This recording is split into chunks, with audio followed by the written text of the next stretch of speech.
People like people that make them feel good.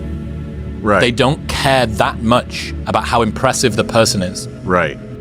Marriage is the same way. Your marriage does not get to the negative state that it's in overnight, usually. Sometimes a tornado will come through and wipe out your farm, and sometimes a tornado will come through and wipe out your marriage, all right? But it's worth it.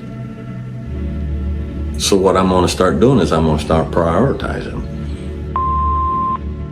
Hey, I was in a relationship for about 3 years. It's been about 2.5 months since we broke up. I still have dreams about her every night. Last night I had one that, we got back together. And I woke up and I realized that it was just me. I didn't love her the way I should have. I wasn't the person who I thought I was. I just wish that I could get one more chance. And so young men these days were never taught by another man how to treat a lady like a lady. And they go into a relationship, girlfriends, marriages, getting all their information from Hollywood. And it's a crash and burn because they don't understand relationships. They don't understand communication. They don't understand the balance between being a man and being a bore, being a buffoon, being a tyrant. They don't know the difference between Andrew Tate, okay, or some little milksop over here. You got the two extremes, and they can't find that place in the middle. This is the truth. A man hits his 40s, 50s, 60s, 70s. He says enough is enough. He stops looking for love. He is not broken. He is not bitter. He's just had enough. Ask him why. He won't give you some deep speech. He'll just shrug it and say it's not worth it anymore. But here is the real question. What happened to him? What did life teach him that made him walk away from something every man desires and longs for and used to want? If you're older, you already know what I'm talking about. But if you're young, listen closely to this advice. Maybe you and your spouse are not, let's just abandon the ranch and leave. I'm leaving. Maybe you're not at that point, but you're not proud of what you've built. You're not happy, but you've become so overwhelmed with all of the weeds and all the broken fences and the leaky roof and everything that you just don't know where to start. It is significantly easier to make someone else feel interesting than it is to be interesting, to make someone else feel charismatic than it is to be charismatic. It is. You take a young man out there, and everything you just said is 100% correct. There are guys out there that don't have someone like that in their life. I wish we never would have met. I wish I could not have to love you anymore. I wish I could just forget about you and do something to forget about you, but do something to get you back. I wish that you would have cared about me like you said you did, and I wish that you would have meant the things you said. And I might have told this before, I was heartbroken. As I wandered around campus, I was just devastated for about 2 days. And I said, this campus is just full of girls. What am I worried about? And so I stayed for a year. And, but I left with a grade point average of 1.11. I wasn't there to study, to learn. I didn't have a major. I spent 1 year in Bible college one time. My dad told me before I left, son, you don't need to go to Bible college. You've been taught your whole life, and you know more Bible than most of the professors that are going to be there. And but there was a girl there, and I wasn't going for the education, and so I went because that's where she was going. Now, when I got there, she had another feller, and I'd walk into my dorm room and I'd have a stack of books about that high, and I'd slam them down on my desk, and I'd say, boys, I've got so much homework to do, I think I'm gonna take a nap. I was just overwhelmed. with the school. I was homeschooled. You know, I didn't grow up in that environment. And I'm like, I don't want to do this. There's more here, and I don't even know where to start. I'm so overwhelmed. I'm going to go take a nap. I ain't going to do any of my homework. If you're going to college, that's not how I recommend you approach it. But that's how we get with life sometimes, whether it's the farm, whether it's the marriage, whether it's the quality of who we are. We're like, man, I've got so much homework. I have so much to study. I have so much to fix. I don't know where to start.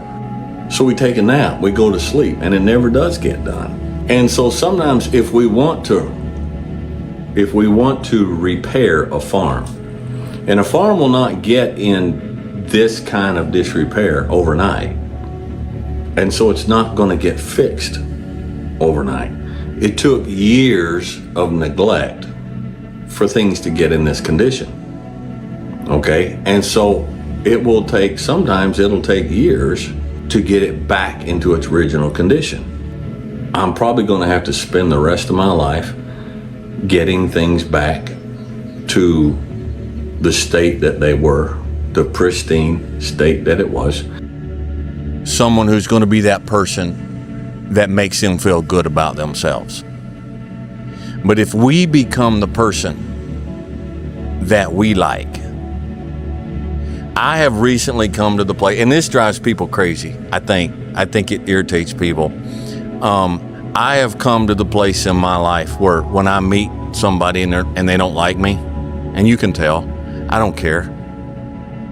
And when I meet somebody that you know, they're like, they really like me, it's like, okay, but it doesn't carry much weight either, because I'm going to be leaving. You know, we're not staying. I like me, and it's enough. And so when I meet someone who doesn't like me, or I meet someone who does like me, it doesn't alter my sail. I'm at a place in my life where I believe people wholeheartedly, and I'm ready to settle down, and you're just not. Well, what is your priority? So my priority is my finances. No, it's not. No, it's not. Well, my priority is a bigger, better house. No, it's not. Well, Dwayne, what is my priority? Your priority is your partner. But she may not like you so much as she used to. And she may not respect you as much as you think she should. But then you got to ask yourself, how respectable are you? Have you earned her respect? And so you start with the little things. I had to start. We 4 or 5 years ago, you know, things were pretty rough around here, and it was my fault. Okay, and so I came to the point. It's like, I've got to start fixing things. And you know, people say, well, one of the things that's missing is, you know, people don't tell their spouse, I love you enough. I think there's something more foundational than that. My wife and I have started, we still, you know, we tell each other, hey, I love you. But you know what carries more weight than that? Is you tell your spouse, you know, I like you. I like you. I like this about you. Because love the way it's defined today and the way approached, love becomes a duty. And when you tell somebody I love you, yeah, it carries some weight sometimes if we act like we do. But the other thing is, there's always in the back of someone's mind, well, you love me because we're married. You have to. But I don't have to like you. That carries a lot of weight. And it's a little thing. That's a little weed you can start pulling out of your garden. If you don't like you, you will continue to outsource your self-worth to the people around you. Yes. Which makes you more desperate and more needy, which inherently makes you less likable. Right. Because people know that you're pliable and malleable and will kind of do whatever you need to do in order to gain their approval. Right. Mercifully, the horse did lift its hoof up, but it's a vicious circle, and I get that. And, you know, I'm a rehabilitating people pleaser in that regard. Right. But this is the fascinating thing, I think, about developing as a person, that the journey that you're on parts of it will resonate with other people. And Right. they see bits of them in Right. you. Right. Right? They see little bits. I was Right. angry. I'm angry as a young man. I Right. see that in Dwayne. I was never angry. Anger was never my anger was always turned inward, not outward. Right. So for me, it was low mood, it was fear, it was worry, it was concern, tight, closed up. It's never out. Right. Not fighting, I wasn't showing aggression, I wasn't being, if I'm the angry young guy, crisis of masculinity, role models for men in the modern world, the multiplicity of backgrounds that guys are coming from, the unseen fatherlessness epidemic that we had, which has created a vacuum that's required people like you to step in as surrogate patriarchs. Right. Right? What are you hearing from the guys in your audience? What are they often asking? What are they coming to you? What are the problems that they're dealing with mostly? Relationships. Girls. They were not raised. They were not raised with a dad who said, "Hey, this is how you treat a lady." This is how, when girls talk and they say this, what they actually mean is this. And I'm not talking about no means no, but I'm talking about, I don't know, you don't have to get me something to eat when you go get something. I don't want anything. When you come in from work and you just approach your wife, bam, all of a sudden, and you haven't taken a shower. All right, you haven't combed your hair, you haven't combed out your beard, or shaved. Put on a clean shirt. Okay, put on a clean shirt. Clean yourself up a little bit, because you're telling your wife in a very little way that you're worth the effort, honey. You're worth the effort, and I care enough that I want to take some extra steps to make myself more pleasant for you. If we're not careful, we'll approach that side of things like we're chopping firewood. And I've said it before, man. Guys, we're microwaves, but your wife is a crock pot. And if you start of a morning before you ever leave, being gentle, being complimentary, not complimentary over the top to the point that it doesn't matter, it doesn't make sense, it doesn't seem real, it seems like you're saying something in order to get something. Depending on your situation, just send a little text from work, hey, thinking about you, and then come in and clean up and go help her with the dishes. Now, my wife and I had very clear delineations. All right, I always worked the jobs. I always worked outside the house. I always took care of the finances, change the oil in the car, mowed the yard, split the firewood. She had her job and I had mine. But sometimes if you'll come in and walk across that line and stand beside her at the sink and dry the dishes as she's washing them, you just pulled another weed, buddy. And you're approaching the heart of your wife like you did when you guys first dated. These are the things that you have to start out. These are the priorities. You say, Dwayne, our biggest problem in our marriage, the thing we fight about the most, is money. Okay, money's not your problem. All right, your problem is that you and her are no longer pulling in tandem. You no longer have each other's hearts.